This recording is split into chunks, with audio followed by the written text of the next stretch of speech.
สืบต่อค้นคว้านโยบายเพิ่มเงินเดือนและเงินอุดหนุนให้แก่พนักงานราชการทหารตำรวจในปี2026เป็นต้นไปวันที่10ตุลาคม2025ที่สำนักงานนายกรัฐมนตรีท่านสนไซสิทธิภาไซรัฐมนตรีประจำสำนักงานนายกรัฐมนตรีโฆษกรัฐบาลแถลงข่าวต่อสื่อมวลชนเกี่ยวกับผลของประชุมสมัยสามัญรัฐบาลประจำเดือนกันยายน2025และทิศทางแผนเวกจุดซุ่มประจำเดือนตุลาคม2025ว่ากองประชุมครั้งนี้ได้พร้อมกันค้นคว้าปรึกษาหรือประกอบความเห็นและพิจารณาพร้อมเอาบรรดาหัวข้อสำคัญคือวาระที่1สรุปเวียกงานพ้นเด่นประจำเดือนกันยาและทิศทางแผนการประจำเดือนตุลาคม2025ของรัฐบาล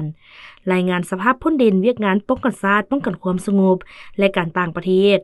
ตีราคาการจัดตั้งปฏิบัติแผนพัฒนาเศรษฐกิจสังคมแผนงบประมาณประจำปี2025และทิศทางแผนการปี2026และสรุปตีราคาการจัดตั้งปฏิบัติวาระแห่งชาติว่าด้วยการแก้ไขความยุ่งยากทางด้านเศรษฐกิจการเงินตีราคาการจัดตั้งปฏิบัติแผนเงินตราประจำปี2025และทิศทางแผนการปี2026และรายงานการจัดตั้งปฏิบัติวาระแห่งชาติว่าด้วยการแก้ไขปัญหายาเสพติดต่อการสรุปเวียกงานพ้นเด่นประจำเดือนกันยายน2025กองประชุมได้ตีราคาถึงสภาพการสากลและภาคพื้นยังสืบต่อพันแปรไปอย่างซับซ้อนและคาดเดาได้ยากบวกกับสภาพภายในประเทศถูกผลกระทบจากพายุมีฝนตกหนักเห็นให้น้ำท่วมไหลสู่ส่งผลกระทบต่อ10แขวง34เมือง131บ้าน632ครัวเรือน 17,202 คนมีผู้เสียชีวิต4คนและสูญหาย4คนต่อสภาพดังกล่าวรัฐบาลก็ได้หิ้มห้อนมอบหมายความรับผิดชอบให้สมาชิกรัฐบาลและคณะกรรมการคุ้มครองภัยพิบัติขั้นส่วนกลางลงติดตามช่วยเหลือแก้ไขฉุกเฉินเบื้องต้นอยู่บางพื้นที่ตัวจริงให้ทันสภาพการอันสำคัญแม่นเพื่อให้การฟื้นฟูผลกระทบดังกล่าวให้กลับคืนสู่สภาพปกติโดยไวพร้อมกันนั้นรัฐบาลก็ได้สุ่มใส่จัดตั้งปฏิบัติบรรดาเวียกจุดซุ่มและมาตรการที่กำหนดไว้มีผลสำเร็จหลายด้านเป็นต้น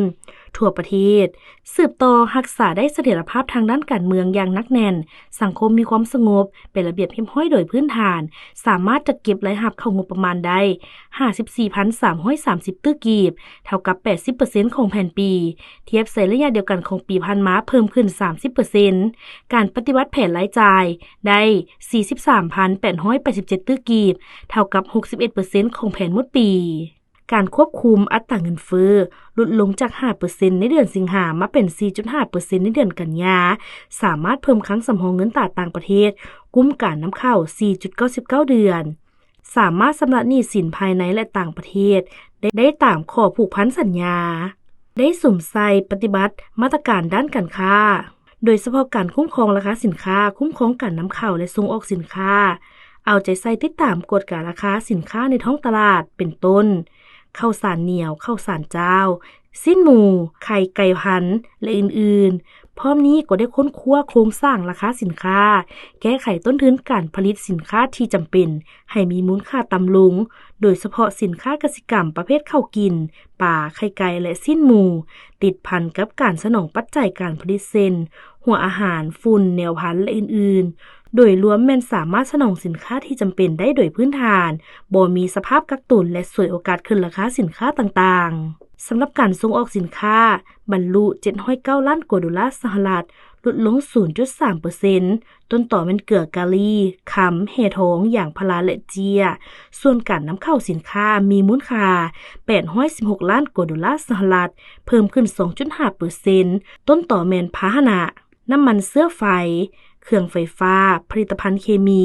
อุปกรณ์กลจักรเหล็กประเภทต่างๆและเครื่องที่เฮ็ดด้วยพลาสติกได้สุ่มใส่การผลิตเกษตรกรรมเพื่อค้ำประกันเสบียงอาหารการผลิตเพื่อทดแทนการนำเข้าและการผลิตเพื่อส่งออกเป็นต้นการผลิตข้าวหน้าปีการผลิตพืชเสบียงอาหารฤดูฝนโดยรวมแม่นสามารถตอบสนองได้ความต้องการบริโภคภายในสำหรับการผลิตเกษตรกรรมเป็นสินค้าแม่นสุ่มใส่ผลิตพืชสินค้าฤดูฝนซึ่งภายในเดือนสามารถส่งออกพืชและผลิตภัณฑ์พืชเป็นต้นมะกล้วยมันต้นแห้งแป้งมันต้นกาแฟและสาลีได้ 2.4 แสนต้นรวมมูลค่า 73.5 ล้านดอลลาร์สหรัฐ ส่งออกสัตว์และผลิตภัณฑ์สัตว์ได้ 5.7 แสนดอลลาร์สหรัฐซึ่งมูลค่าการส่งออกสินค้ากสิกรรม9เดือนต้นปีปฏิบัติได้ 1.3 ล้านกว่าดอลลาร์สหรัฐเท่ากับ 87% ของแผนการปีได้สืบต่อสุขยุติดตามกฎการและปรึกษาหารือเกี่ยวกับวิธีการและมาตรการในการปรับปรุงและก่อสร้างพื้นฐานโครงสร้างในขอบเขตทั่วประเทศให้มีความคืบหน้าขึ้นไวโดยเฉพาะโครงการที่กำลังจัดตั้งปฏิบัติโครงการฟื้นฟูทางหลวงที่เปเพและได้รับผลกระทบจากภัยธรรมชาติได้แก้ไขปัญหาการขาดแคลนครูสอนได้โดยพื้นฐานและการปะละการเรียนตามนโยบายในมติ 09/บได้สุ่มใส่กระเกียมความพร้อมด้านต่างๆให้แก่งานมหกรรมกีฬาแห่งชาติครั้งที่12งานมหกรรมกีฬาคนพิการแห่งชาติครั้งที่4บุญนมัสการพระธาตุหลวงการเฉลิมฉลองวันสถาปนาสาธารณรัฐประชาธิปไตยประชาชนลาวครบรอบ50ปี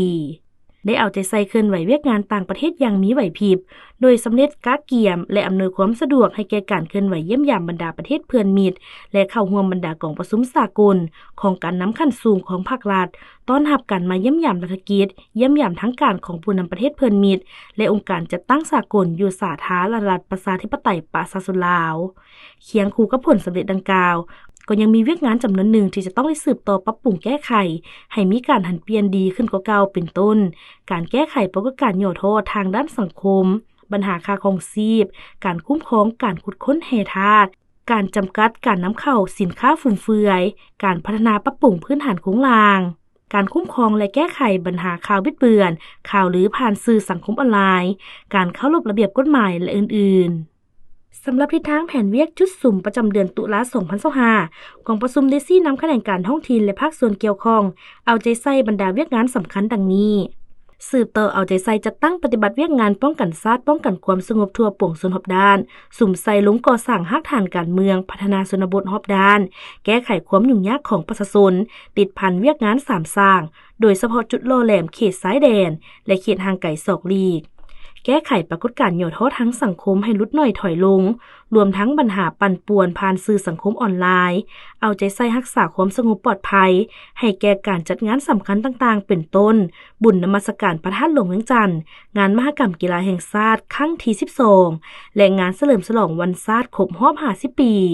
หิมฮ้อนปรับปรุงบทรายงานการตีราคาการจัดตั้งปฏิบัติแผนพัฒนาเศรษฐกิจสังคมแผนงบประมาณและแผนเงินตราประจำปี2025และทิศทางแผนการประจำปี2026บทรายงานการจัดตั้งปฏิบัติ2วันแห่งชาติให้สำเร็จทันไปผ่านกล่องประชุมครบคณะบริหารงานศูนย์กลางภาคและนำเข้าปรึกษาหารือในกล่องประชุมร่วมระหว่างคณะรัฐบาลกับคณะประจำสภาแห่งชาติที่จะจัดขึ้นในท้ายเดือนตุลานี้ก่อนนำไปรายงานต่อกล่องประชุมสมัยสามัญเทื่อที่10ของสภาแห่งชาติสุดที่9หิมฮ้อนจัดสรรบัญชีโครงการลงทุนของรัฐปี2026ให้ทันไปผ่านกล่องประชุมสภาแห่งชาติหับรองและสามารถเริ่มจัดตั้งปฏิบัตินับแต่เดือนมังกรปี2026เฉพาะโครงสร้างการปรับปรุงและซ่อมแปลงเส้นทางแม้นให้ได้เริ่มปฏิบัติแต่ท้ายปี2025สืบต่อค้นคว้านโยบายเพิ่มเงินเดือนและเงินอุดหนุนให้แก่พนักงานราชการทหารตำรวจในปี2026เป็นต้นไปสืบต่อสุ่มใส่ปฏิบัติบรรดามาตรการแก้ไขความยุ่งยากทางด้านเศรษฐกิจการเงินของคณะเฉพาะกิจ19ทับกมสพ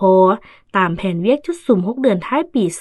2025โดยเฉพาะมาตรการคุ้มครองอัตราแลกเปลี่ยนเงินตรา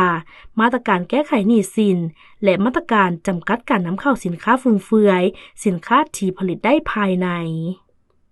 สืบต่อสุมใส่กวดกาและประเมินบรรดาโครงการแห่ธาตุที่ได้อนุมัติผ่านมาให้สำเร็จไวโครงการใดมีความคืบหน้าช้ามีผลกระทบต่อสิ่งแวดล้อมและสังคมหรือยังค้างสำหรับพันธะต่างๆให้รัฐแม้นให้ดำเนินขั้นตอนการยกเลิกและถอนโครงการคืนสุ่มใส่แก้ไขผลกระทบจากภัยพิบัติในฤดูฝนโดยเฉพาะท้องถิ่นที่ได้รับผลกระทบหนักพร้อมทั้งเอาใจใส่การโฆษณาเผยแพร่ให้ประชาชนเข้าใจระบบการเฮ็ดเวียกของรัฐบาลก็คือคณะรับผิดชอบผ่านหลายสื่อหลายรูปการเอาใจใส่การบริหารจัดการปริมาณน้ำอยู่แต่ละเขื่อนไฟฟ้าและอ่างเก็บน้ำชลประทานโดยทอดถอนบทเรียนผ่านมาเพื่อลดผ่อนความเสี่ยงต่างๆ ให้กระทรวงแรงงานและสวัสดิการสังคมสมทบกับกระทรวงอุตสาหกรรมและการค้าและกระทรวงศึกษาธิการและกีฬาติดตามสุขยุการเคลื่อนไหวการสร้างสีมือและการสนองแรงงานอยู่บรรดาเขตเศรษฐกิจพิเศษและเขตนิคมอุตสาหกรรมบนพื้นฐานถูกต้องตามกฎหมายและสอดคล้องกับความเห็นของต้องการตัวจริงสืบต่อการเกี่ยมความพร้อมรอบด้านเพื่อเฉลิมฉลองวันสำคัญของภาครัฐและบุญประเพณีต่างๆเช่นวันสถาปนาสาธารณรัฐประชาธิปไตยประชาชนลาวครบรอบ50ปีวันเกิดประธานไกรสอนพรหมวิหารครบรอบ105ปีบุญนมัสการพระธาตุหลวงเวียงจันทน์และงานมหกรรมกีฬาที่จะขึ้นอยู่นครหลวงเวียงจันทน์โดยเฉพาะการจัดสรรเส้นทางสัญจรการจัดกิจกรรมปิ่นอ้อมของแต่ละงานให้มีความเหมาะสมรวมทั้งแผนการรักษาความสะอาดอนามัยสิ่งเสียเหลืออยู่ตามสถานที่ภายหลังจัดงานเพื่อบ่ให้มีห่างเสียงบ่ดีสืบต่อจัดตั้งปฏิบัติมติ165/สปสเกี่ยวกับนโยบายสุขยุส่งเสริมการก่อสร้างและซ่อมแปลงทางในระยะใหม่ก็คือมติ10/ลบในนั้นให้หิมห้อนแก้ไขฟื้นฟูซ่อมแปลงเส้นทางต่างๆที่ได้รับผลกระทบจากภัยพิบัติให้สามารถนำใช้ได้อย่างเป็นปกติสืบต่อสุมใส่สุขยุบรรดาโครงการก่อสร้างเส้นทางที่สำคัญบริมสิทธิ์สุมใส่ปรับปรุงซ่อมแปลงเส้นทางหลวงแห่งชาติและทางหลวงท้องถิ่นในขอบเขตทั่วประเทศให้มีความคืบหน้าไวและสำเร็จตามแผนหิมฮ้อนออกคำแนะนำเกี่ยวกับการกำหนดรูปแบบวิธีการและอัตราค่าผ่านทางสำหรับเส้นทางสายเก่าที่มอบให้ผู้ประกอบการเป็นผู้ซ่อมแปลงและบูรณะรักษาให้เป็นเอกภาพกันทั่วประเทศ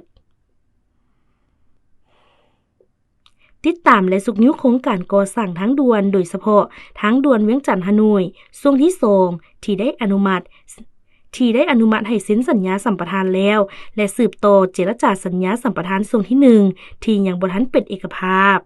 สืบต่อผันขยายผลการไปเยี่ยมยามต่างประเทศของการนำขั้นสูงของภาครัฐการเกี่ยมให้แก่การนำขั้นสูงของภาครัฐเดินทางไปเคลื่อนไหวเยี่ยมยามและเฮ็ดเวียกอยู่ต่างประเทศและต้อนรับบรรดาแขกต่างประเทศที่มาเยี่ยมยามทางการให้ดีส่วนบรรดาบทรายงานเป็นต้นสภาพพ้นเด่นเวียกงานป้องกันชาติป้องกันความสงบและการต่างประเทศตีราคาการจัดตั้งปฏิบัติแผนพัฒนาเศรษฐกิจสังคมแผนงบประมาณประจำปี2025และทิศทางแผนการปี2026และสรุปตีราคาการจัดตั้งปฏิบัติวาระแห่งชาติว่าด้วยการแก้ไขความยุ่งยากทางด้านเศรษฐกิจการเงินตีราคาการจัดตั้งปฏิบัติแผนเงินตราประจำปี2025และทิศทางแผนการปี2026และรายงานการจัดตั้งปฏิบัติวาระแห่งชาติว่าด้วยการแก้ไขปัญหายาเสพติดกองประชุมได้ชี้นำให้ภาคส่วนเกี่ยวข้องไปปรับปรุงตามความเห็นของสมาชิกรัฐบาลโดยเฉพาะการกำหนดทิศทางแผนการในตัวหน้าให้ละเอียดจะแจ้งครบถ้วนแท้ตัวจริงลงเลิกการเกี่ยมความพร้อมรับมือต่อสภาพความเสี่ยงและท่าเอียงต่างๆที่อาจเกิดขึ้นรับประกันการจัดตั้งปฏิบัติมีความว่องไวทั้งการมีประสิทธิภาพและประสิทธิผลทั้งสามารถแก้ไขบรรดาข้อคงค้างและห่างเสียงบ่ดีต่างๆในขงเขตเวียกงานดังกล่าววาระที่2กองประชุมพิจารณาการรายงานสภาพการแก้ไขเส้นทางรถเมล์ด่วน BRT แผนกะเกียมบุญนมัสการพระธาตุหลวงงานมหกรรมกีฬาแห่งชาติครั้งที่12การกะเกียมเฉลิมฉลองวันชาติที่2ธันวาคมรอบ50ปีและห่างแผนการจัดตั้งปฏิบัติข้อเสนอแนะของคณะกรรมการสิทธิคนพิการสหประชาชาติที่มีต่อสาธารณรัฐประชาธิปไตยประชาชนลาวเกี่ยวกับการจัดตั้งปฏิบัติสนธิสัญญาว่าด้วยสิทธิคนพิการต่อการแก้ไขปัญหาเส้นทางรถเมล์ด่วน BRT กองประชุมได้ชี้นำให้กระทรวงโยธาธิการและขนส่งสมทบกับนครหลวงเวียงจันทน์จัดกองประชุมปรึกษาหารือร่วมกับภาคส่วนเกี่ยวข้องโดยการเป็นประธานของท่านเฉลิมไซกรมสิทธิ์รองนายกรัฐมนตรีผู้ชี้นำเวียกงานของเขตเศรษฐกิจและการพัวพันร่วมมือกับต่างประเทศซึ่งปัญหาสำคัญแม่นให้เก็บกำข้อมูลและประเมินผลทั้งระยะสั้นและระยะยาวอย่างละเอียดเพื่อเฮ็ดให้เส้นทางก็คือการบริการรถเมล์ด่วน BRT ถูกนำใช้อย่างมีประสิทธิผลสูงสำหรับการเกี่ยมบุญนมัสการพระธาตุหลวงงานมหกรรมกีฬาแห่งชาติครั้งที่12และการกะเกี่ยมเฉลิมฉลองวันชาติที่2ธันวาคมรอบ50ปีกองประชุมได้ชี้นำให้เอาใจใส่ต่อการรักษาความสงบปลอดภัยความเป็นระเบียบเรียบร้อยสะอาดจบงามมีบรรยากาศฟุดฟื้นมนต์ซื่นบนจิตใจประหยัดมัธยัสถ์ทั้งรักษาได้วัฒนธรรมฮิตของประเพณีอันดีงามของชาติส่วนห่างแผนการจัดตั้งปฏิบัติข้อเสนอแนะของคณะกรรมการสิทธิคนพิการสหประชาชาติที่มีต่อสาธารณรัฐประชาธิปไตยประชาชนลาว เกี่ยวกับการจัดตั้งปฏิบัติสนธิสัญญาว่าด้วยสิทธิคนพิการกองประชุมได้ชี้นำให้กำหนดครบถ้วนและละเอียดจัดแจงต่อบรรดาพันธะของสาธารณรัฐประชาธิปไตยประชาชนลาวในเวียกงานดังกล่าวรวมทั้งแผนงบประมาณรับใช้เวียกงานดังกล่าวให้สอดคล้องกับตัวจริง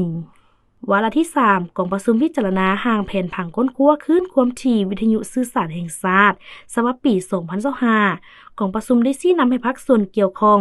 นำห่างแผนดังกล่าวไปปรับปรุงตามการประกอบความเห็นของสมาชิกรัฐบาลให้ละเอียดจัดแจ้งครบถ้วนสมบูรณ์และสามารถจัดตั้งปฏิบัติได้อย่างมีประสิทธิภาพและประสิทธิผลนอกนี้ยังได้พิจารณาห่างดำรัสว่าด้วยการขนส่งสินค้าอันตรายทางบกและทางรถไฟแต่เนื่องจากห่างดำรัสฉบับนี้มีเนื้อในติดพันกับหลายแขนงการและหลายนิติกรรมที่ได้ประกาศนำใช้แล้วฉะนั้นกองประชุมได้ชี้นำให้กระทรวงโยธาธิการและขนส่งนำไปปรึกษาหรือเป็นเอกภาพร่วมกับแขนงการและภาคส่วนเกี่ยวข้องตืมแล้วจึงรายงานห้องว่าการสำนักงานนายกรัฐมนตรีเพื่อขอการพิจารณาจากรัฐบาล